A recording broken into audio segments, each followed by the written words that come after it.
सच में ऐसे फ़्रेश सब्जियां देख के और अच्छे अच्छे से फल देख के ना मुझे इतना अच्छा लगता है, इतना दिल को सुकून मिलता है। मेरा दिल करता है ना कि मेरे पास बहुत बड़ा सा बागीचा हो, उसमें हर तरीके के फल हों, उसमें हर तरीके की सब्जियां हों और मैं फ़्रेश तोड़ के यूज़ करूं। और इन फ्यूचर इंशाल्लाह अगर अल्लाह ने चाहा तो ज़रूर मैं ऐसे छोटे छोटे पेड़ लगाऊंगी जिसमें मेरे पास से फल होंगे और प्यारी प्यारी सी सब्जियां होंगी।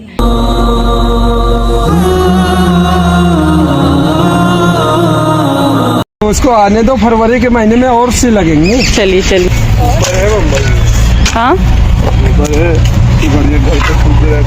और बहुत सारे आज गमले भी ले जाने थे, तो खैर अभी इसको गाड़ी में डलवा लेते हैं क्योंकि यहाँ पे कोई ट्रॉली नहीं मिलेगी, तो जितना हो सकेगा मैं अपने गाड़ी के थ्रू ले जाऊँगी।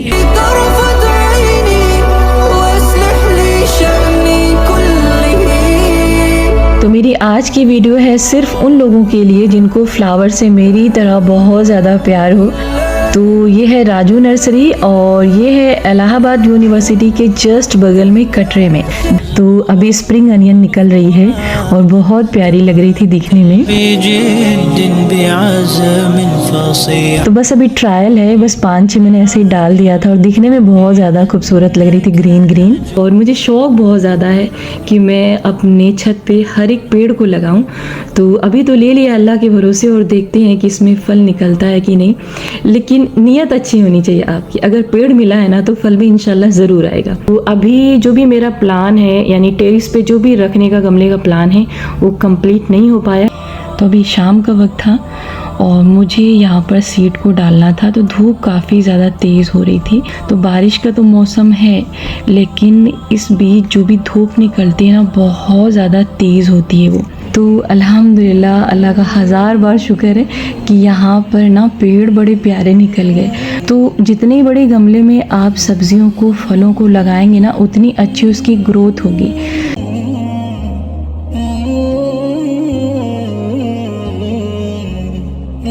अस्सलाम वालेकुम, welcome back to my channel. तो पिछले कुछ दिनों से मैं बहुत ज़्यादा बिज़ी थी और यही रीज़न था कि मैं कोई वीडियो अपलोड नहीं कर पा रही थी। तो लेकिन अल्हम्दुलिल्लाह अभी वो काम कंप्लीट हो चुका है। तो वीडियो के स्टार्टिंग में मैंने आपको 23 मई की वीडियो दिखाई, तो जिसमें मैंने ये कहा था कि इंशाल्लाह इन फ्यूचर मैं फ्रूट और सब्जियों के प्लांट्स को लगाऊंगी। लेकिन मुझे ये बिल्कुल भी अंदाज़ा नहीं था कि अल्लाह इतनी जल्दी मेरी ख्वाहिश को पूरी कर देगा।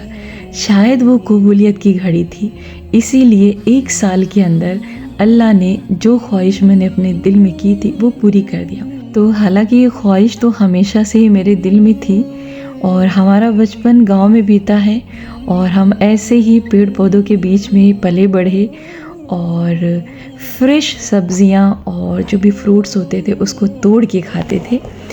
तो लेकिन अभी यहाँ पर जहाँ पे हम रहते हैं वहाँ मेरे पास कोई ऐसी ज़मीन नहीं थी कि वहाँ पर हम ऐसा कुछ प्लान कर पाते, लेकिन बस दिल में ख्वाहिश थी।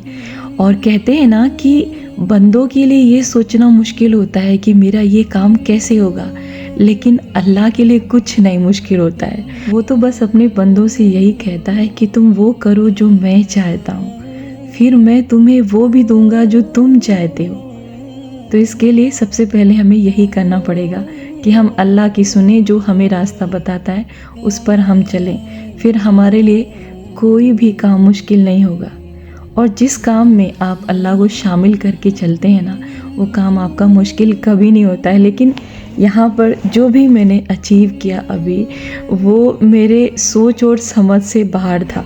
लेकिन कहते हैं ना कि अगर आपने किसी काम के लिए इंशाअल्लाह कहा है ना तो वो काम हो कर रहेगा, अगर वो आपके हक़ में बेहतर है। अल्लाह खुद कुरान में कहता है कि ए मेरे बंदो, अगर तुम अपने दिल में कोई ख्वाहिश करना चाहते हो और ये चाहते हो कि मेरा कोई काम हो जाए ना, तो उसके लिए सबसे पहले इंशाअल्लाह कहो तो आपका वो काम ज़रूर हो जाएगा। तो बस मैंने भी यही कहा था कि इंशाअल्लाह इन फ्यूचर अगर अल्लाह ने चाहा तो मैं ये काम करूँगी। और अल्हम्दुलिल्लाह मेरा काम अभी पूरा हो चुका है। हालांकि इसमें मुझे बहुत सारे लोगों की मदद लेनी पड़ी। मेरे बच्चे मेरे साथ थे और मेरे कुछ करीबी रिश्तेदार भी मेरी बहुत हेल्प किए और उसमें से कुछ लोग ऐसे थे जो आखिरी दम तक मेरे साथ लगे रहे और उन्होंने दिल खोल के मेरी हेल्प किया। तो बस अल्लाह से यही दुआ है कि जैसे उन्होंने मेरी हेल्प किया ना, अल्लाह उनकी हर दिल की जायज़ मुराद को पूरा कर दे और जो भी वो ज़िंदगी में पाना चाहते हैं सब उन्हें मिल जाए इंशाल्लाह इंशाल्लाह। और आप लोग भी ज़रूर इंशाल्लाह कहिएगा। तो बहुत मुश्किल था और बहुत मेहनत वाला काम था और मैं सच में सोच नहीं सकती थी कि हाँ ये काम मेरा कंप्लीट हो जाएगा, लेकिन बस अल्लाह का सहारा लेके चलते रहे और धीरे धीरे कड़ी मेहनत करते रहे और अल्हम्दुलिल्लाह अपनी मंजिल तक पहुंच गए। तो 2024 में 21 जनवरी को मैं निकली थी फल सब्ज़ी ख़रीदने और वहाँ पर मैंने किसी से पूछा कि मुझे फल और सब्जियों के पौधे कहाँ पे मिलेंगे। तो उन्होंने मुझे ये बताया कि आपको फाफाओं में मिल जाएंगे। तो वहाँ पर मैं गई और रास्ते में मेरे एक भाई मुझे मिल गए और मैंने उनसे इसका ज़िक्र किया तो उन्होंने कहा कि आप सही जगह आई हैं, बस 4 कदम की दूरी पे नर्सरी थी और वहाँ से मैंने पहली बार गमले ख़रीदे थे। और मुझे बिल्कुल भी एक्सपीरियंस नहीं था क्योंकि मैंने जो है गमलों के साथ में मिट्टी भी भरवा ली थी और फिर मुझे बहुत मुश्किल हुआ था उसको छत तक लाने में। हालांकि मैं नहीं लेकर आई थी, किसी जो है मज़दूर के थ्रू मैंने ऊपर पहुंचाया था, लेकिन बहुत मुश्किल उन सबको हुआ था। और फिर उसके बाद जितने भी गमले थे शुरू से लेके आखिर तक वो मैं खुद रखती रही और मेरे साथ अमानत लगी रही और अमान भी लगे रहे। तो गाड़ी के थ्रू मैंने गमले और मिट्टी और खाद लाना स्टार्ट किया। तो गाड़ी से मैं निकालती और उसके बाद सीढ़ी तक अमानत ले जाती, लेकिन लास्ट सीढ़ी से लेके छत तक अमान ले जाते थे। तो फिलहाल इस काम के लिए मैंने सुबह का वक्त चुना था और तकरीबन सुबह के 4 बजे मैं नीचे उतरती अमानत को लेके और फिर गाड़ी में गमले होते या फिर मिट्टी या फिर खाद होता उसको उतार के लेकर आते। तो पिछले 11 महीनों से यही सिलसिला चल रहा था। हालांकि गर्मी के सीज़न में मैंने ब्रेक लिया और जहाँ से मैं सीमेंट के गमले ला रही थी वो बना नहीं रहे थे क्योंकि बहुत ज़्यादा इस बार गर्मी थी। एंड उसके बाद में रमज़ान में भी ब्रेक हुआ और फिर जो है फिर मैंने काम अपना स्टार्ट किया। एंड बारिश के सीज़न में मुझे गमले वाले ने यही कहा कि अभी वो गमले नहीं बना पाएंगे, तब थोड़ा सा मेरे लिए मुश्किल हो गया और कहीं ना कहीं मैं ना उम्मीद हो गई कि शायद अब मेरा प्लान नहीं पूरा हो पाएगा। लेकिन यहाँ पर ना फिर अल्लाह ने एक बार मेरा साथ दिया और मुझे ऐसा फ़ील होता है ना अब कि अल्लाह ही नहीं चाहता था कि मैं सीमेंट के गमले ज़्यादा छत पे रखूं। तो खैर सडन उसी वक्त जो है बस ऐसे मैं मोबाइल लेके बैठी थी और वहाँ पर मुझे ग्रो बैग दिखा, लेकिन मैंने सोचा ना कि शायद इसकी जो है क्वालिटी अच्छी नहीं होगी। लेकिन फिर उसी बीच में एक नर्सरी गई थी और वहाँ पर कोई लेकर आया था ग्रो बैग और फिर मैंने उसको टच करके देखा तो काफ़ी ज़्यादा अच्छी मुझे उसकी क्वालिटी लगी और फिर वहाँ से मेरा सीमेंट का गमला बंद हुआ और फिर मैं एक साथ अपने सारे गमले ऑनलाइन मंगाती रही। लेकिन फिर धीरे धीरे मेरा प्लान चेंज हुआ और मुझे लगा कि ग्रो बैग की क्वांटिटी और बढ़ाना चाहिए, क्योंकि जैसे जैसे मैं फल को और सब्जियों को हार्वेस्ट करती रही ना, अंदर से कहीं ना कहीं मेरी ख्वाहिश और बढ़ती रही, क्योंकि बहुत अच्छा टेस्ट था सब्जियों का और सच में यकीन नहीं हो रहा था कि इतनी भी टेस्टी हो सकती हैं सब्जियां। तो जो लोग मेरे चैनल पे रेगुलर है ना, उन्होंने देखा होगा कि मैंने टाइम टू टाइम जो भी फल तोड़ा या फिर जो भी मैंने यहाँ से सब्जियाँ ली वो सब मैंने आपको शेयर किया है। तो फ़िलहाल जी फल सब्जियों के साथ साथ मुझे फ्लावर भी बहुत ज़्यादा पसंद है और मैंने सबसे पहले यही प्लान किया था कि जो सेकंड फ्लोर पे ही हमारा लॉन है यहाँ पर हम सिर्फ फ्लावर के प्लांट्स लगाएंगे। तो तकरीबन 8-9 साल पहले जब मैं यहाँ पे शिफ्ट हुई तो उसी वक्त मैंने सोचा था कि यहाँ पर इस तरीके से हम गमले रखेंगे। लेकिन कहते हैं ना कि जब सही वक्त होता है ना तब जाके आपका काम पूरा होता है और कई साल लग गए और अब जाके ये अल्हम्दुलिल्लाह कंप्लीट हो चुका है। तो खैर अभी भी लॉन के गमलों में पेंट नहीं हुआ है, इंशाल्लाह इन फ्यूचर उसको भी मैं करूँगी और लॉन को लेकर कुछ और भी माइंड में प्लान है। इंशाल्लाह अगर अल्लाह ने चाहा तो वो भी ज़रूर पूरा होगा, लेकिन अभी मुझे पता है कि उसमें टाइम लगने वाला है। तो खैर साथ ही साथ ये भी आपको बताती चलूँ कि जब भी आपके माइंड में किसी चीज़ को लेकर कोई प्लान हो ना, तो प्लीज़ आप उसको किसी से ना डिस्कस करें तब तक जब तक कि आपका काम पूरा नहीं हो जाता। तो इस बीच मुझसे बहुत सारे लोग पूछते रहे कि आपका काम कब पूरा होगा। या फिर आप थकती नहीं, या बहुत सारे ऐसे सवाल थे। लेकिन मैंने अपने प्लान को किसी से नहीं डिस्कस किया और बस अल्लाह पे भरोसा करते हुए मेहनत करते रहे और अल्हम्दुलिल्लाह वो मिल गया जो मैंने सोचा नहीं था। सच में आप यकीन माने, मैंने बिल्कुल भी नहीं सोचा था कि टेरेस पर इस तरीके से हर सब्जियां मौजूद रहेंगी और मैं हर हफ्ते यहाँ से सब्जियां हार्वेस्ट करती हूँ। और हमेशा की तरह जितनी बार दिल खुश होता है ना, अल्लाह का शुक्रिया ज़रूर अदा करती हूँ। तो ये चीज़ आप अपनी ज़िंदगी में ज़रूर शामिल करें कि आपका जो प्लान हो उसको आप सिर्फ अल्लाह से डिस्कस करें और बस मेहनत करें। और आपको जो लोग अच्छे समझ में आते हों, जिन पर आपको यकीन हो कि हाँ वो आपकी मदद करेंगे, आप सिर्फ उनकी हेल्प लीजिए। और आज के टाइम में हेल्प करना दूसरों की बहुत बड़ी बात होती है, क्योंकि बिना किसी मकसद के कोई भी आपकी हेल्प नहीं करता। लेकिन मेरे साथ जो लोग लगे हुए थे ना, वो बहुत दिल से मेरी हेल्प किए और बिना किसी मकसद के मेरी हेल्प किए। बस अल्लाह उनका हर वो सपना पूरा करे जो वो दिल में अपने सजा के रखें। तो खैर लास्ट टाइम तक मैं थोड़ा सा नर्वस होने लगी, क्योंकि मुझे ऐसा फ़ील हो रहा था कि ठंड आ रही है और यहाँ पर मेरा काम फिर से रुक जाएगा, जैसे कि गर्मी और बरसात में मेरा काम रुका था। और मैं अपने काम को एनी हाउ 2024 में ही पूरा करना चाह रही थी। और मैं हर दिन यही सोचती थी कि अल्लाह मेरी ये गमले कैसे भरेंगे। लेकिन बस अल्लाह से उम्मीद थी कि जैसे काम को शुरू किया है ना, इंतहा तक वही ले जाएगा। तो यकीन माने, इन खाली गमलों को देख के ना दिल बहुत घबराता था और ऐसा लगता था कि ये कब भरेंगे और 2024 में ये काम कंप्लीट हो भी पाएगा या नहीं। और मेरा मिशन था कि मैं इसको दिसंबर तक इंशाल्लाह ज़रूर कंप्लीट कर लूँगी। लेकिन फिर मुश्किल लगने लगा और फिर यहाँ पर मैंने कुछ मज़दूरों का सहारा लिया, क्योंकि 3rd फ्लोर तक मिट्टी और खाद को चढ़ाना बहुत मुश्किल था एक साथ। हालांकि मैं थोड़ा थोड़ा करके ला रही थी पिछले 11 महीनों से, लेकिन अभी ठंड की वजह से मैंने सडन अपना प्लान चेंज किया और उसके बाद में मैंने मज़दूर को लगाया और 2 दिन के अंदर यहाँ पर पूरा सब कुछ ऊपर आ चुका था। हालांकि स्टार्टिंग में भी हम कर सकते थे, मज़दूरों के थ्रू हम खाद और मिट्टी ऊपर तक पहुँचा सकते थे। लेकिन जैसा कि मैंने आपको बताया कि मैं अपना प्लान किसी से नहीं डिस्कस करती हूँ और जो भी मेरा प्लान चल रहा था मैं चाहती थी वो किसी वजह से रुके ना। और क्योंकि यहाँ पर सिर्फ मैं ही अकेले नहीं रहती हूँ, बहुत सारे लोग रहते हैं और मुझे उनका ख्याल रखना था कि किसी को कोई प्रॉब्लम ना हो।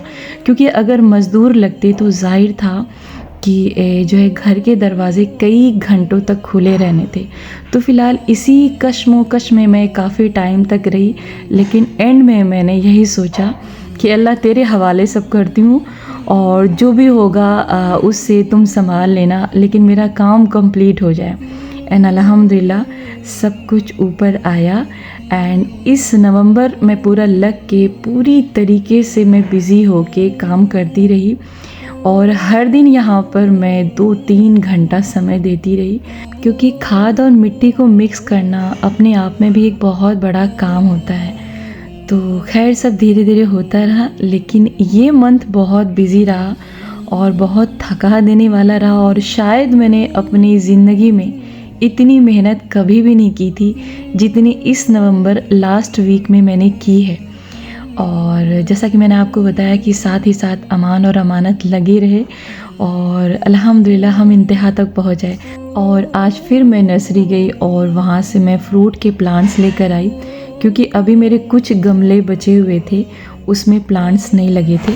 तो तकरीबन 40 गमलों में मैंने फल के पेड़ लगाए हैं और 4 गमलों में मैंने 2 लेमन के पेड़ और 1 मैंने उसमें करौंदे का पेड़ लगाया है और 1 मैंने उसमें आंवले का पेड़ लगाया है। बाकी अल्हम्दुलिल्लाह सारी सब्जियां छत पे मौजूद हैं। और ज़िंदगी में मैंने पहली बार बैगनी कलर की मिर्च देखी और मिर्च के कई वैरायटी मैंने लिए हैं। और टमाटर तो अल्हम्दुलिल्लाह भर भर के आया और यकीनन एक एक पेड़ में तकरीबन 40 से 50 टमाटर लगे होंगे।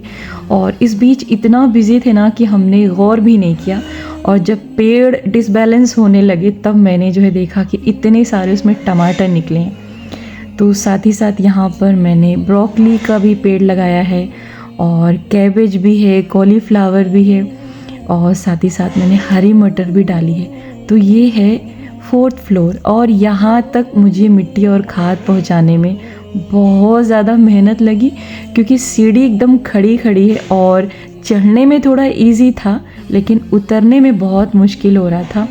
और तकरीबन मुझे यहाँ पे 15 बोरी खाद और 15 बोरी मिट्टी चढ़ानी थी, जो कि बहुत मुश्किल था। और ये है मेरा टेरेस और ये है 3rd फ्लोर पे। और यहाँ पर अल्हम्दुलिल्लाह सब कुछ कंप्लीट हो चुका था और जितने भी ग्रो बैग बचे थे उसमें फिर से मैंने दोबारा हरी मटर डाल दी। तो अभी हरी मटर का सीज़न चल रहा है, आप उसके बीज लाएं और डाल सकते हैं। तो बहुत दिल खुश हुआ और जम के यहाँ पर मेहनत लगी है और बहुत सारा टाइम खर्च हुआ है और साथ ही साथ टाइम और मेहनत से ज़्यादा पैसे भी यहाँ पे खर्च हुए। लेकिन जब मैं यहाँ से सब्जियाँ हार्वेस्ट करती हूँ ना, तो दिल बहुत खुश होता है और किसी चीज़ का कोई गम नहीं होता है कि मेहनत कितनी लगी और टाइम कितना खर्च हुआ या फिर पैसे कितने लगे। बस दिली जो तमन्ना थी ना वो पूरी हो गई। और जो एक दिल में सपना था ना कि सारे पेड़ मेरे पास फल के हों, वो सब अल्हम्दुलिल्लाह इस वक्त यहाँ पे मौजूद हैं। और कुछ ऐसे भी फल के पेड़ थे जिसको मैंने ज़िंदगी में पहली बार देखा, जो कि आगे आपको मैं दिखाऊंगी। और इलाहाबाद की लगभग जो आसपास की नर्सरी थी, मैं सारी नर्सरी में गई और जो भी मुझे वहाँ पे फल के पेड़ मिले ना, सब मैंने लगाया।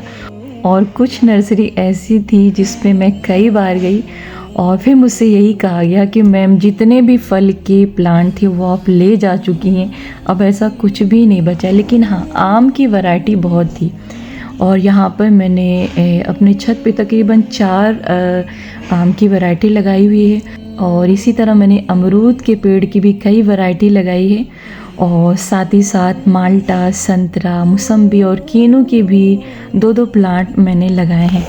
तो जितने भी मुझे प्लांट्स मिले मैंने पहले सबको लगाया। और ये है चेरी। तो खैर उसके बाद में फिर मैंने कुछ प्लांट को रिपीट किया। तो ये है स्टार फ्रूट, जिसको कि मैंने अपनी ज़िंदगी में पहली बार देखा और अभी तक मैंने इसको कभी भी नहीं खाया है और मुझे इसके टेस्ट का कोई आइडिया नहीं है, लेकिन दिखने में काफ़ी ज़्यादा खूबसूरत है। तो अभी ये पक चुका है या फिर कच्चा है ये भी आइडिया मुझे नहीं है, तो देखते हैं कब तक इसको खाना होता है। और यहाँ पर ना बेर अल्हम्दुलिल्लाह बहुत अच्छी निकली हुई और तकरीबन इस बीच मैंने 8 से 10 बेर को तोड़ के खाया। सच में मुझसे कंट्रोल नहीं हो रहा था और अभी तो ये पकी भी नहीं थी, लेकिन जब मैंने इसको तोड़ा ना और खाया ना, तो ये अल्हम्दुलिल्लाह काफ़ी ज़्यादा मीठी थी और काफ़ी बड़े साइज़ की बेर हैं। तो यहाँ पर आप देख सकते हैं हर गमलों में मैंने मटर के बीज डाल दी है, लेकिन कद्दू में अब तक मुझे कोई भी कामयाबी नहीं मिली है। और इस तरीके से कद्दू के छोटे छोटे मतलब फल बनते हैं, लेकिन फिर वो येलो होके गिर जाते हैं। और कुछ लोगों ने मुझसे कहा भी कि उनका भी ऐसे ही हो रहा है, यानी कि जो भी लौकियाँ या फिर कद्दू होते हैं वो छोटे में ही येलो होके गिर जाते हैं। तो डोंट वरी, मेरे साथ भी ऐसा हो रहा है। और अब तक छत से मैंने 3 लौकी ली है अल्हम्दुलिल्लाह, लेकिन कद्दू एक भी नहीं मुझे मिला है। और फ़िलहाल अभी वीडियो के आखिरी पड़ाव तक पहुंच आए हैं और आज आखिरी दिन यानी कि नवंबर का आखिरी दिन था और यहाँ पर मैं सेम हार्वेस्ट कर रही थी और सेम की सब्ज़ी लाजवाब थी। आप सच में यकीन मानें कि जो भी सब्ज़ियाँ मैंने यहाँ से तोड़ी है ना, उसका टेस्ट बहुत अलग है उन सब्ज़ियों से जिसको कि हम बाज़ार से ख़रीद के लाते थे। तो इस मंथ में मैंने सिर्फ टमाटर और प्याज ख़रीदा था, बाकी सारी सब्ज़ियाँ मैंने छत से ली हैं और यहाँ पे तकरीबन आधा किलो के करीब सेम थी और बाकी ऐसी सब्ज़ियाँ हम जो है तोड़ते रहते हैं। तो बस जी, जो भी मेहनत लगी, जो भी टाइम लगा, जो भी पैसा लगा, वो सब वसूल हो गया है अल्हम्दुलिल्लाह और मैं दिल से बहुत खुश हूँ। और बस अल्लाह से यही दुआ है ना कि इन सब में बहुत बरकत हो, ताकि मैं भी खाऊं और साथ ही साथ उनको भी खिलाऊं जो मेरी हेल्प किए और बाकी और लोगों को भी खिलाती रहूं। तो अगर आपके यहाँ भी टेरेस पे जगह है या अगर आपके लॉन में जगह है तो प्लीज़ ज़रूर इस तरीके से ग्रो बैग रखें और ग्रो करें आप फ्रेश सब्जियां और फ्रेश फ्रूट। तो फिर मिलेंगे एक नई वीडियो के साथ। अल्लाह हाफिज़।